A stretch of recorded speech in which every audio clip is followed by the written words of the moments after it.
এই কলিযুগে একমাত্র রাতারাতি ভাগ্য বদল করতে পারে সেটা একমাত্র ছায়া গ্রহ রাহু। সে বছরে নয়, মাসে নয়, রাতারাতি ভাগ্য বদল করতে পারে। কি করে? সেটা কি করে সম্ভব? দেখুন, আপনার জন্মকুষ্ঠির যদি সে ১ নম্বর ঘর অর্থাৎ লগ্নে বসে থাকে, তাহলে সেই রাহু অপার সফলতা দিয়ে দেয়। মারাত্মক ইন্টেলিজেন্সি তাদের মধ্যে থাকে। হ্যাঁ, যোগ কারক বা শুভ হতে হবে। দ্বিতীয় হচ্ছে ২ নম্বর ঘর, আপনার পরিবারের ঘর। সেখানে পরিবারের সাপোর্টের দ্বারা বা তারপরে নিজের ক্রেডিটে, নিজের বুদ্ধির দ্বারা এত পয়সা, এত টাকা উপার্জন করে যে ৩ পুরুষ বসে খায়। এটা রাহুর শ্রেষ্ঠ ঘর। এছাড়াও ৫ নম্বর ঘর, বুদ্ধির ঘর সেখানে।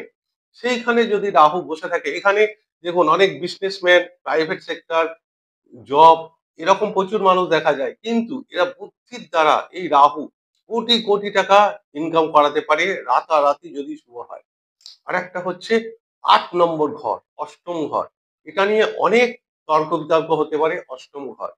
কিন্তু হ্যাঁ, এই অষ্টম ঘরে রাহু তন্ত্র, মন্ত্র, অকাল্ট, অ্যাস্ট্রোলজি এছাড়াও যে কোনো রিসার্চ ওরিয়েন্টাল কাজে বা আপনার কম্পিউটার সায়েন্স, ইঞ্জিনিয়ারিং, আইটি ফিল্ডে বা আপনার যে আর্টিফিশিয়াল ইন্টেলিজেন্স সে দ্বারা এই রাহু, অষ্টমে রাহু কোটি কোটি টাকার মালিক করে দিতে পারে।